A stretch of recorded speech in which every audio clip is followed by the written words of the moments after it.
Well, hello there. Welcome back. It has been so fun seeing all of the new faces popping up over the weekend. I was over on the Fat Quarter Shop live stream on Friday, and I'm sure some of you caught that, and that's why you're here today. And if you missed that, it was really fun chatting with Kimberly. I always have so much fun chatting with her. So if you missed that, I'm going to have that linked below in case you want to see what we were up to, what we chatted about. It was a lot of fun. If you have been around for a while, welcome back.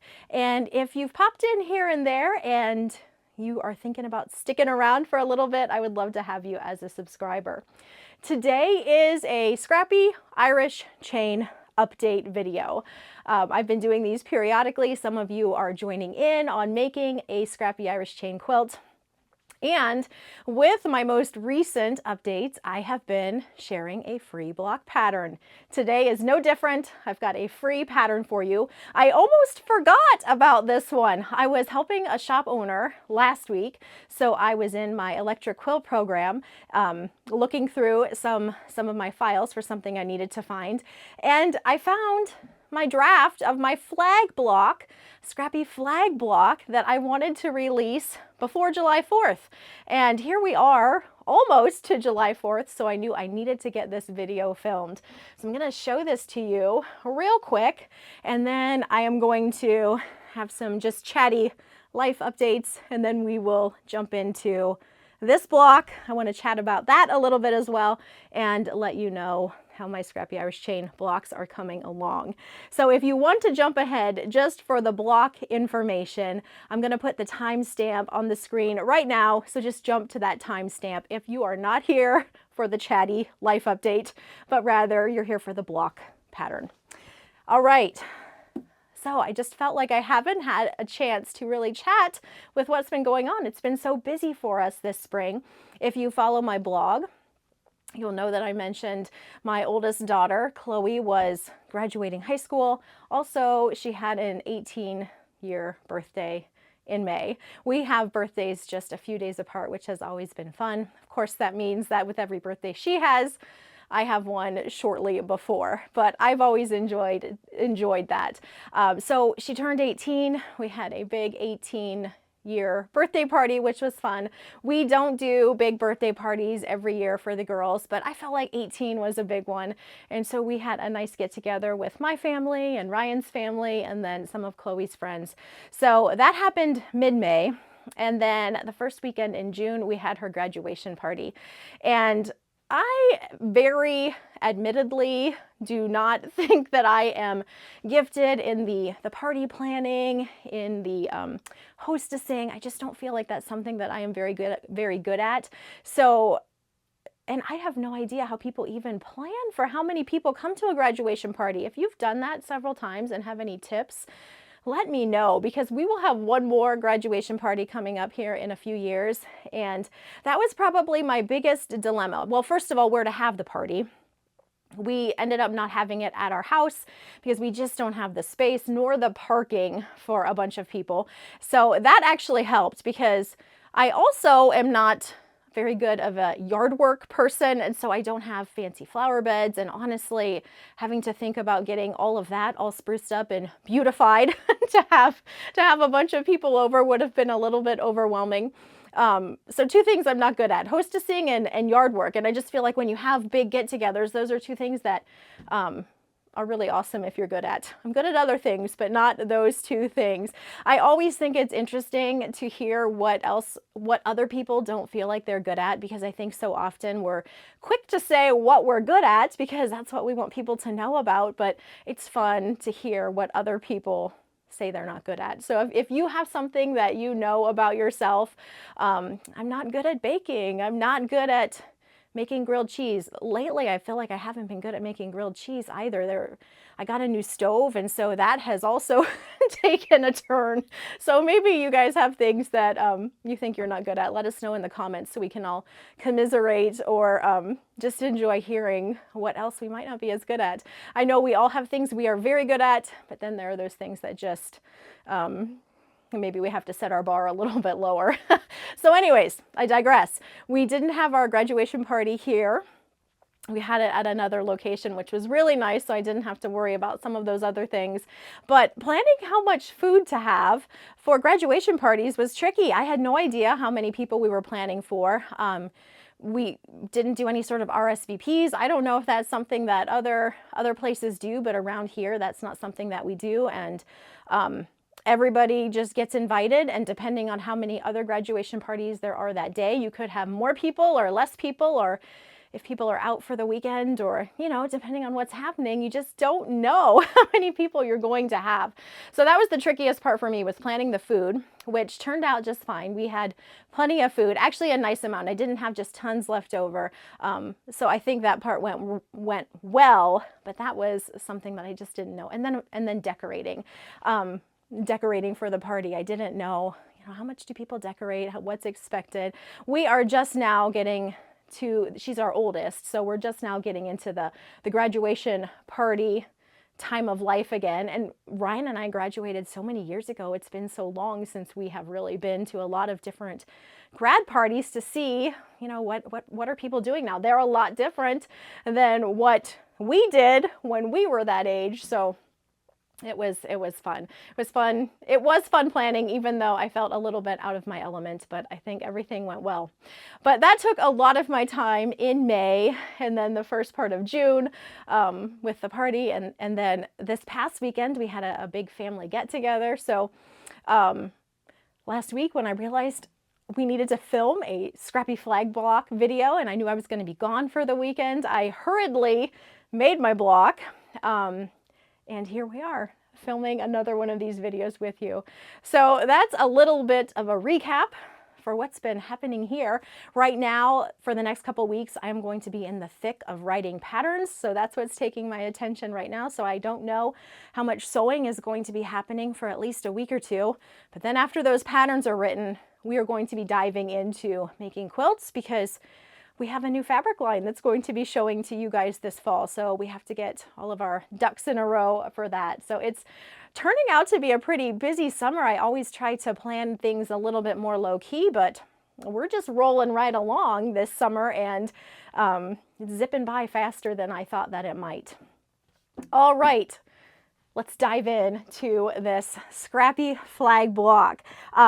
So far, we have made in this series the Scrappy Heart block, followed by a Scrappy Clover block, and then the most recent one I've shared is the Scrappy Tulip block.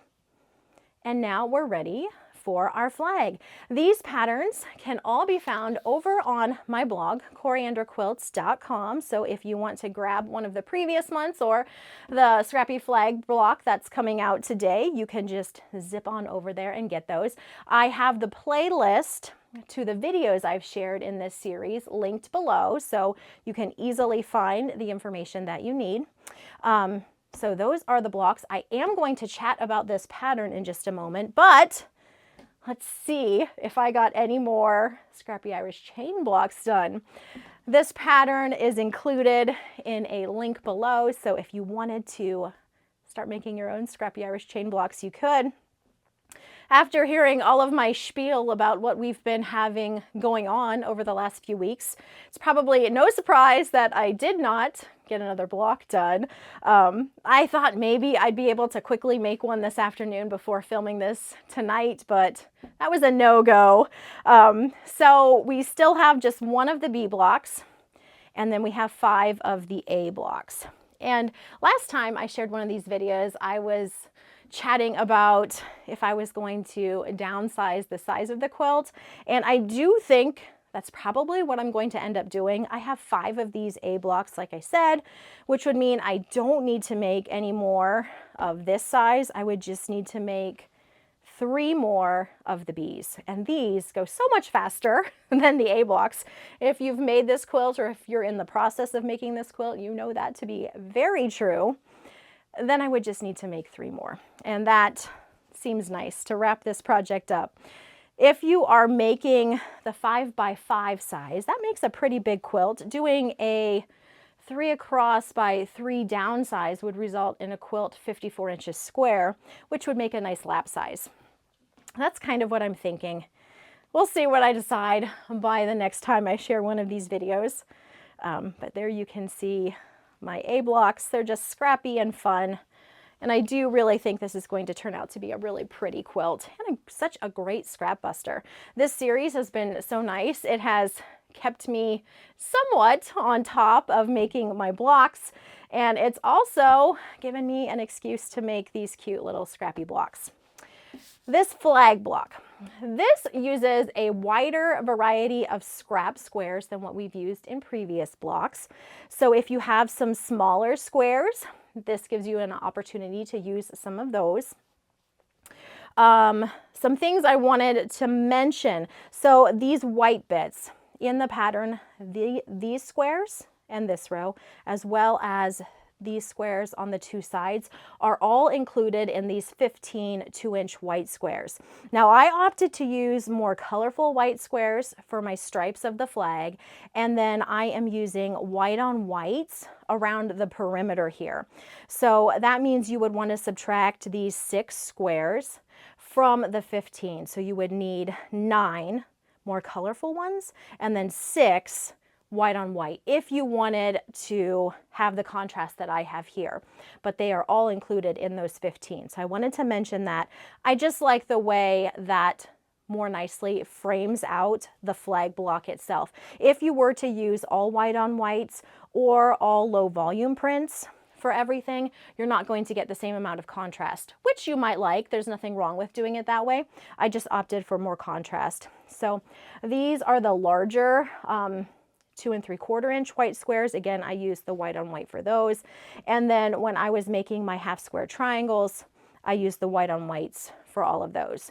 You have 2 different sizes of your half square triangles. And if I was making a whole quilt of these, I would have mixed up my prints for these. Rather than using same prints in the same block, I would have used different. But since I was just making one block, I just left, I made just those 2 half square triangles. And then you have a couple rectangles in your corners.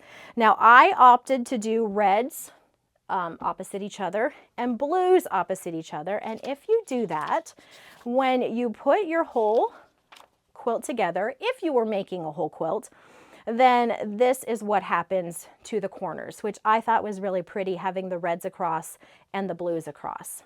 So that is one way that these blocks could come together if you just laid everything out side by side in 4 blocks across by 5 blocks down. These are 12-inch blocks, so this would make a lap-sized, throw-sized quilt at about 48 by 60 inches. Now I'm going to talk about the pressing just a little bit here as well. If you follow the pressing according to the pattern, I have things getting pressed to the side, which is how I prefer to press. Now, if you are wanting to put all of these blocks together into a quilt, you're probably going to want to press a lot of the seams open so that you don't have a lot of bulk where seams don't nest. So I do have that tip mentioned down here to press all of your seams open if you are making multiple blocks, putting them within one quilt. Now, if you would be putting sashing in your quilt, you would not need to press everything open. That would just be if you have blocks that are going side by side and we want those seams to nest or to be pressed open. So pressing open is going to work great for this block. Or follow my pressing instructions if you're doing just one block. Now, if you have any questions about anything I've chatted about in regard to the block, feel free to leave me a comment down below. I'll have the links, like I said, for pattern information for both the Scrappy blocks as well as Scrappy Irish Chain. I'll make sure to have links to everything you could possibly want to find down below. And I thank you so much for stopping by, and I will catch you again next time.